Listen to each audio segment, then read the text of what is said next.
Okay, welcome everybody. Thank you for coming. This is part of our leadership retreat focus series.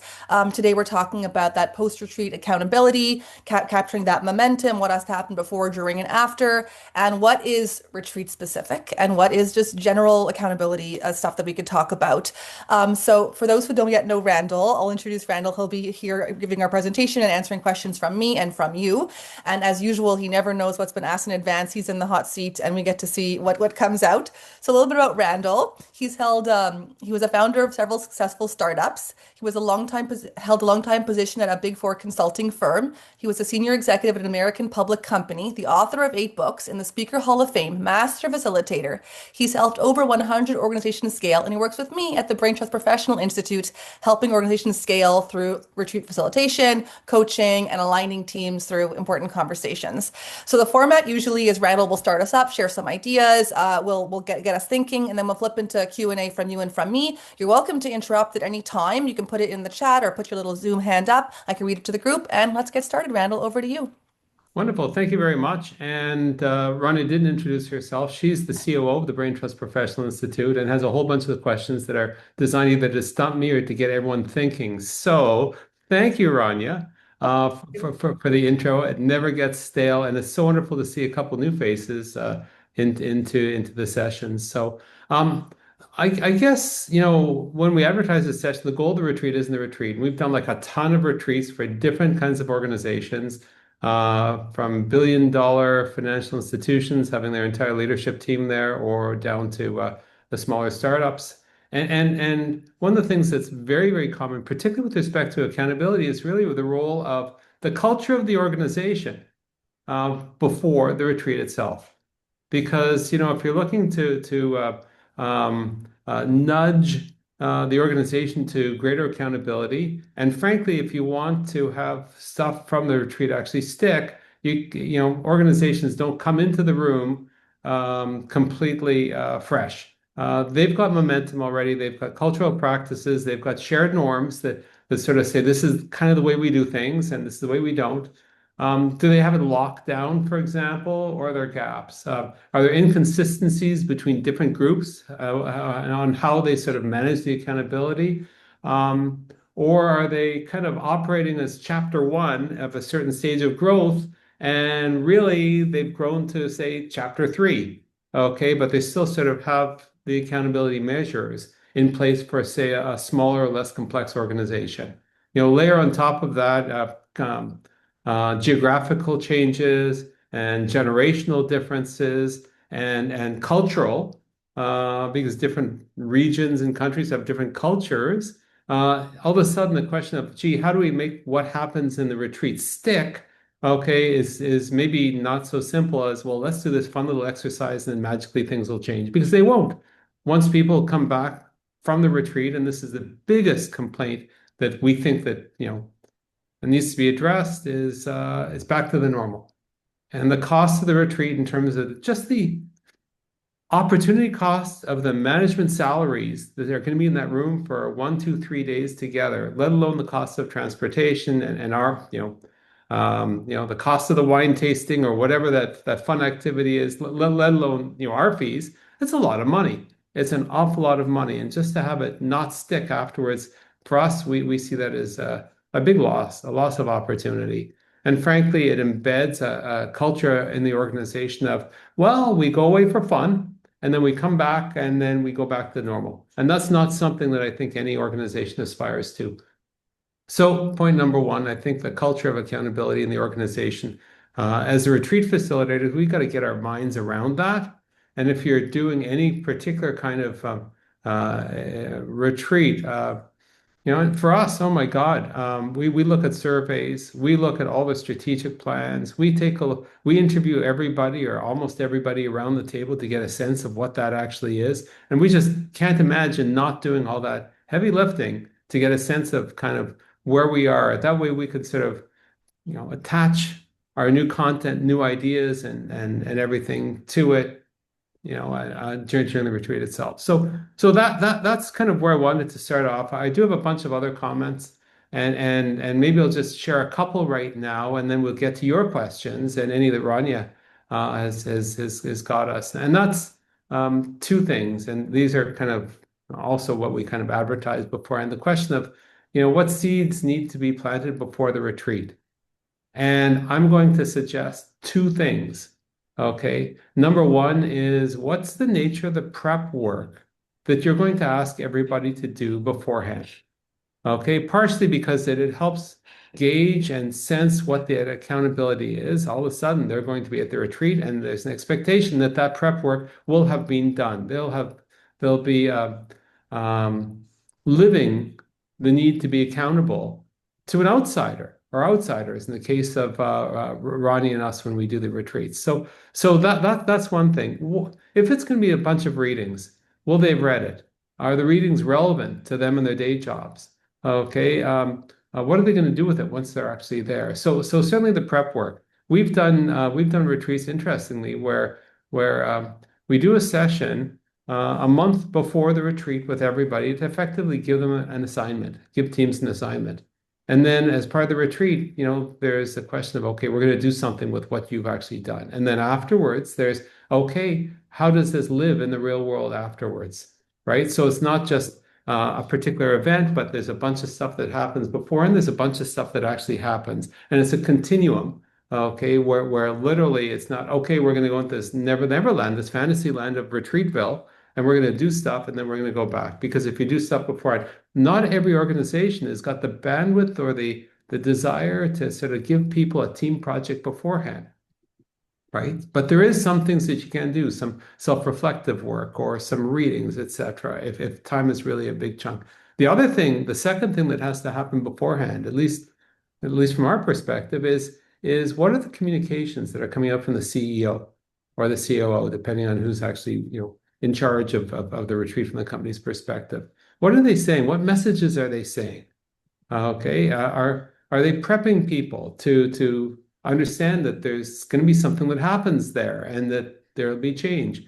Are there certain messages as retreat facilitators that we would like to seed into the communications in the month or two before the retreat itself, so that when it comes time to actually being there, everyone, we can hit the ground running, right? And then afterwards, once again, there's a certain momentum that allows, life to go on afterwards. Maybe I'll just sort of mention one other thing, and then we could start taking questions, which is really the role of the CEO at the retreat. And it's a very funny thing. I almost we've got a piece which is um, a blueprint for what the CEO should be saying in the first 5 minutes or 10 minutes of their briefing at the very beginning. And it's very clear about a whole bunch of things. But one of the things that we don't really touch on in that piece, but I'm going to touch on here, is the importance of the CEO actually keeping their mouth shut, right? It's amazing if you want to hold people to account, if you want to build a management team at the retreat, if the CEO starts talking all the way through, we've lost an interesting opportunity for people to fill the space with their own thoughts. And it's an amazing opportunity for leadership, for the CEO specifically, to observe what the dynamics are, to observe the ideas that actually come up, okay, to observe who might say, yeah, I could take care of that, or why don't I do this, right? And as soon as the CEO says something in the retreat, excuse me, it becomes a little bit of a potential groupthink situation. Or, gee, there's a little bit of pandering. Yeah, let's do that, and growing that idea. Whereas there might be some other ideas that are really, really important that need some space. So the number one role of the CEO at the retreat, in my view, is to listen. Number two is to reinforce the key concepts. Because, for example, if we're doing a particular exercise or some group work in a retreat, and we ask the CEO to chime in, and the CEO, she or he says, um, we'll be asking you to present these ideas at the next executive committee meeting, or at the next investor meeting, or at the next whatever meeting. All of a sudden, everyone's attention is like, bing, okay, this isn't just some exercise for the purpose of doing an exercise, but hey, this is going to be something that matters afterwards. And that's incredibly, incredibly powerful. And finally, I think the role of the CEO is to help bridge to call it the post-retreat process. And there's a lot that goes into the post-retreat process if you wanted to reinforced, and we could talk about that later. But you know, what's the post-retreat process might look like? It might include meetings, like making sure that certain things that were discussed at the retreat or the concepts were introduced are embedded into how meetings are run, or are subject, matters, agenda points on the meetings that actually happen. That what happens at the strategy at the retreat is wired into whatever that strategic goals and programs and focus areas that exist. So it's not like this separate thing that isn't connected to what the board or what the organization as a whole really wants. And number three is the leadership follow-up. Okay, because that's something that only the CEO can do. How's such and such going? I'm wondering if you could share me the status of this or that or whatever it is, because that by itself creates accountability. If the CEO doesn't do that, everyone makes the assumption that, hey, you know what, it just doesn't matter as much. So I don't think I'm saying anything that's particularly rocket science. But I think these are important points just to collect over. I've got a bunch more things I could talk about, but Rania, what do you think? Should we do some questions now, or should I'm ready to wrestle with you, Randall. Got my questions. shoot? So for everyone who's here, the hour is yours. And if we don't touch it in this session, we're always happy to have a Zoom coffee with anybody after the fact and continue the conversation, especially for, for private things in your organization. But I will get us started. Okay, Randall, this question of accountability and staying on task of those organizational priorities and those changing priorities as a retreat will often introduce new ideas and new momentum. It's a matter of major importance. And a lot of the questions about accountability that I have are like, general questions, and then I have questions that are, retreat specific, which is the topic of the hour. But I'll start by asking you, Randall, how much of this accountability stuff is really retreat specific and really just speaks more to general principles and the culture within an organization of like how people are accountable? Huh. I think that's an excellent question, right? Because if you've got an organization where people, accountability isn't part of that core culture, then it's very hard to sort of do anything at the retreat to cause them to be accountable. But let me answer the question specifically about what's going on at the retreat. If there's some decisions that are being made, or plans that are, three-quarter baked, and they have to finish baking outside the retreat time. There's only so much time and mind space that you can actually do some of these things at the retreat. Um, there's a number of things that the leadership and the retreat facilitators should build into the agenda of the retreat itself to encourage that accountability. Some of it can piggyback on the existing rails that exist within the organization, and some of them can be very retreat specific. And I'll give you an example of what I mean by that. One of the things that's very powerful, and Rania or I've said this at many of the retreats we've done, is we say to them, you know, you could do anything for 30 days, right? You could do anything for 30 days. So, you know what? If you can do one thing, okay, what would that be? What would be that one thing that you can do differently or instead of or whatever? If you were to stop doing one thing for 30 days, what would that thing be? What would happen? Okay. And who might you speak to at the end of that 30 days just to sort of synchronize? Is this part of that meeting that you have with your boss? Okay. Is this something that you bring up at your team meeting, your department meeting? That's an example of a light accountability touch. Here's another one. What if, and we find this so powerful. So here we are, and I don't know what people see on the Zoom, but for me, I could see Rania on one side of me, and I see Anne on the other, and I see Dean sort of below that, etc. So I see all these people, and if I wrote, for example, on a card, okay, um, three things that I was going to do in the next, we'll take 30 days, right? Next 4 weeks. And if I pass that card to my right, which would be Rania, and Anne would pass her card to the right, which would be to me, and Dean would pass his card to Anne, etc. We would then have what somebody else committed to do. And if we made just a simple agreement to say, you know what,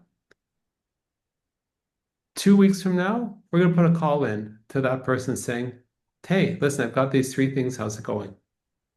And then you have this conversation, right? they're not your boss. They're a colleague, they're a peer, they might be another part of the organization. Um, It might be your boss. I don't know. Most likely not. Right. And then you have a conversation and two things happen. People tend to like to get stuff done before a conversation. So it'll push a little bit of work. Right. But it'll also build a relationship. Meanwhile, I'm sitting over here. Okay. And somebody's calling me saying, Randall, I've got your card. You said you're going to do these three things. How's it going? Then I will actually have that conversation as well, back and forth. So this was a very, very interesting dynamic because everyone's going to make a call, everyone's going to receive a call. And because you've got to do two touches, relationships increase. You learn more about other parts of the organization. People often offer to help. Well, you know what? Have you thought of doing it this way? Or you know what? I could probably help by doing such and such, or somebody on my team can, etc. And all of a sudden, you don't just get accountability, but you get movement in a way that is an overlay on top of. And if you do that 2 weeks after, then 2 weeks after that, it becomes a lot easier to sort of say, you know what? Maybe some of the habits that we have, they can be changed to be a little bit better. So that's an example, Rania, I think that has worked very well, certainly in the retreats we've had, because it's not onerous. We're not changing the world here, but we're embedding different habits and everything. Chuck shared a thought here in the chat. We had a staff retreat last week, and the way we addressed this was having an outside facilitator lead the sessions rather than the CEO. Amen to this. Randall, do you want to speak to the difference in the impact between having one of the group speak versus an external? So, yeah, I can because I used to be that CEO.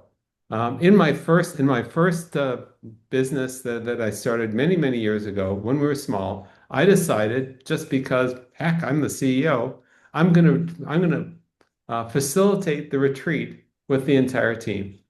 Now off we went to a resort. Okay, we had some team building activities, we had some educational stuff, we had some small group stuff, etc. Because I actually do know how to facilitate these things, but I made the stupid mistake of facilitating our own. And as a result of that, what ended up happening is I got taken out of the conversation because I couldn't wear two hats as the CEO. It can't be a CEO and the facilitator at the same time. It's impossible. It's impossible, right? Number one. Number two, what I didn't do, and which decades later, I obviously see the merit in it, is that every facilitator, professional retreat facilitator, will have all kinds of little tricks and ideas and ways of getting people to be engaged in the topic that exposes people to new ways of thinking, right? And having the boss or the boss's boss do that, it's almost more of a directive, no matter how good a facilitator they were. So, needless to say, I did not do that a second time. It was a good retreat, but it was not as effective. And at a certain point, the CEO will realize that, hey, as the organization grows, we've got to be more professional in everything that we do. So, Chuck, I'm glad that you brought an external facilitator. I'm sure it was a fantastic experience. You tried them once. Okay, next time you'll You'll try try us some. next. Exactly. Yeah, give us a call.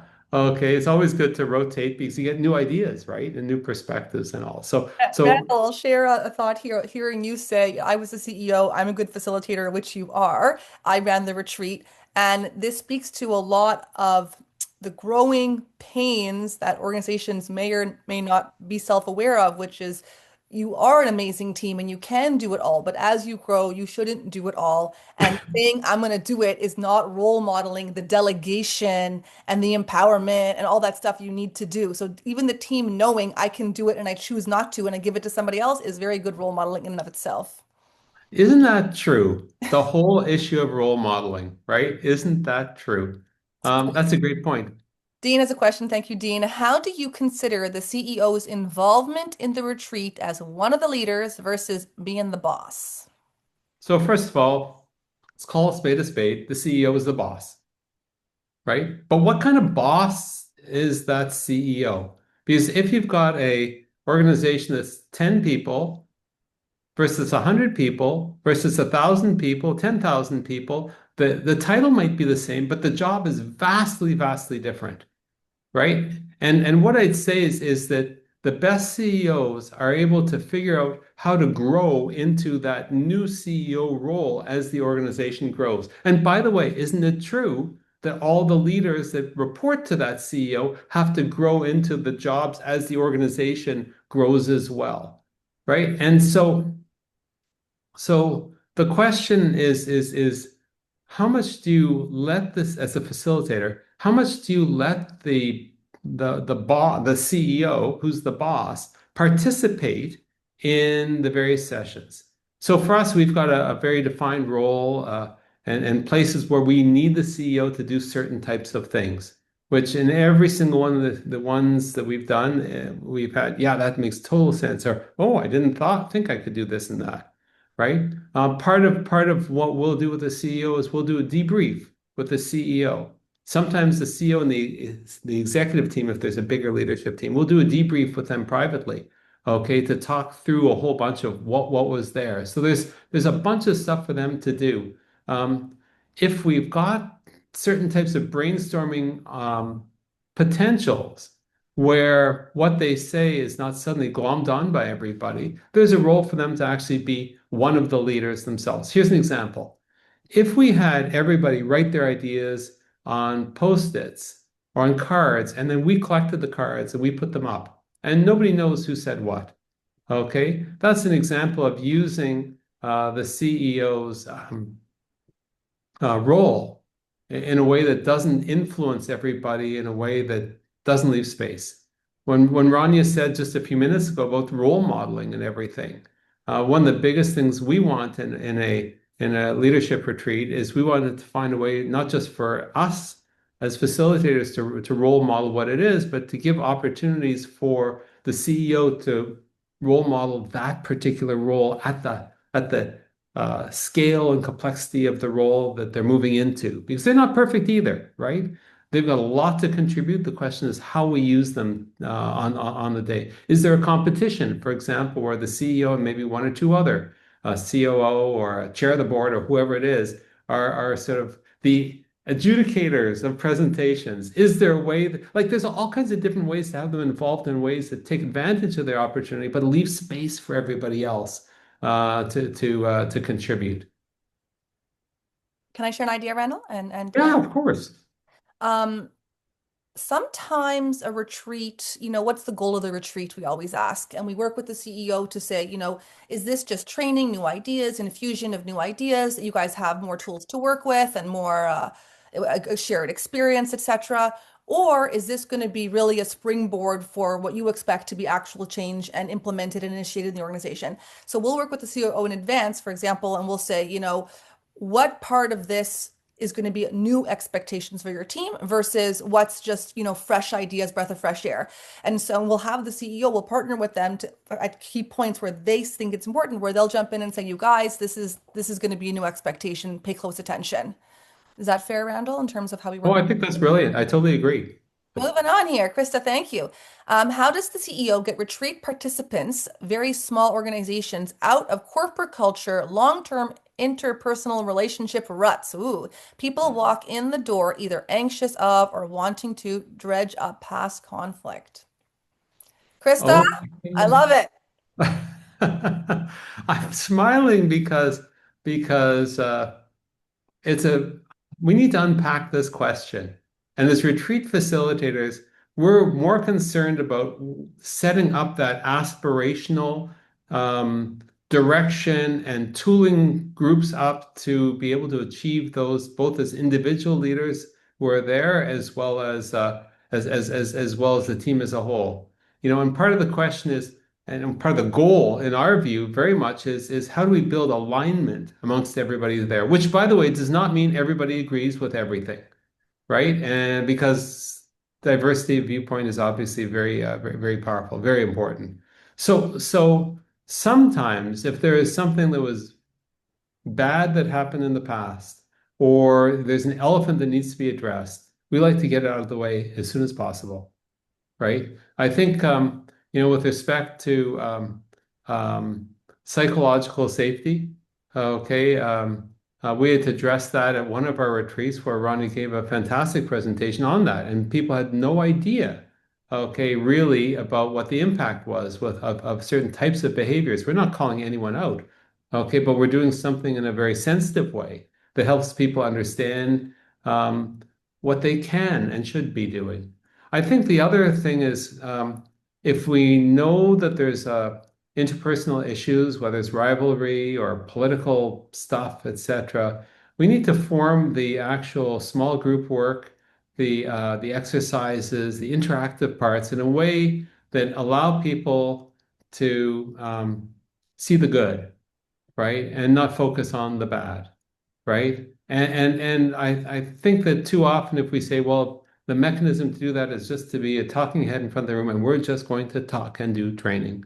Okay, we're missing the opportunity for people to sort of test drive new relationships or new possibilities or so on. And we wouldn't want to do that. If we just facilitated something, pure facilitation, sometimes in this kind of situation, we don't want to become the mediator of a he said, she said kind of dispute, right? So we've got to be a little bit more clever with respect to how we put things together. Here's the good news, Krista. The problem has been solved many times before.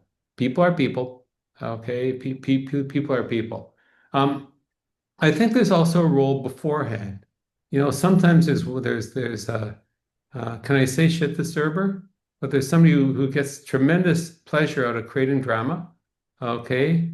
Sometimes, by the way, there's people who are genuinely aggrieved, right? And we've got to be sensitive to that, right? And for those cases, maybe there's a role for the CEO, if even the smallest organization, to have some conversations beforehand, right? What we've also done, we also wear executive coaching hats. And what we've also done is we've also done some executive coaching of people before the retreat, just to sort of help them process through whatever that particular challenge is.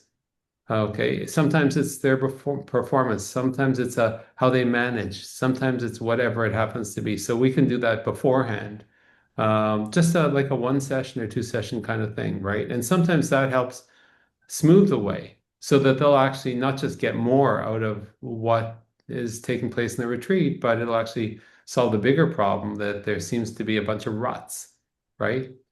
I also think that we met earlier with the CEO of an organization, and Rania brought up a very good point, which I think is actually worthwhile. The whole question of what's the theme of the retreat, and how does that sort of carry everything forward? Okay, if you have a theme of the retreat, Krista, of if you have a theme of the retreat of we're no longer enemies. Okay, everyone's going to be focused on the problems, if you will. If you have a theme of the retreat, which is preparing for our next stage of growth, or build, improving, customer client service quality, or something that's outwardly focused, where everybody can get behind it because it's important, then it becomes a lot easier for people to say, that's why I'm here. And gee, that's why what I'm learning or the particular exercise or small group work or whatever, that's why I'm doing this thing for that bigger purpose. Okay, so I thought that was a great point, Rania, earlier on. I think it's relevant here too. I love your question, Krista, so much. And I love that, organizations don't want to look at this. This is often the elephant in the room, and it's very hard to have the successful team building and accountability and post success, all the good things you want from retreat from that investment. It's very hard to do if there's dysfunction here. We don't have specific examples. It's funny, Randall will often say, like, I'm not a therapist, but when you're dealing with people, sometimes you have to have a little mini therapist hat on. And we're not therapists, we say, but we do have to handle the things with care. And without knowing the specific situations, I wanted to share the idea that, you know, being able to manage conflict and forgive and move on is a leadership skill. Being able to have the conflict and move on in good graces and with respect for each other. I think that this is like a matrix of, relationships. And the question is there a trust issue? Is there just bad behavior here? What expectations can we set? I think, but I think infusing in the culture, like how do we handle conflict and we fight, but we still have respect for each other. It might be an interesting thing to talk about with the team, with some pre-work, if there's any cleanup that has to be done with mediation or coaching or team building before or after. Yeah, I love the concept of cleanup. Uh, On that topic, we're going to break this part one of making change stick, creating accountability and momentum post-retreat. We'll pick up with more Q&A in part two. But if anything we talked about so far resonates with you, if you're looking for change, if you want our perspectives, if you're planning a retreat or looking for coaching for your executives to reach out, we'd be happy to have a conversation and share resources. You can email us at info@randallcraig.com or book a call at www.randallcraig.net/30. And we'll see you back for more Q&A in part two.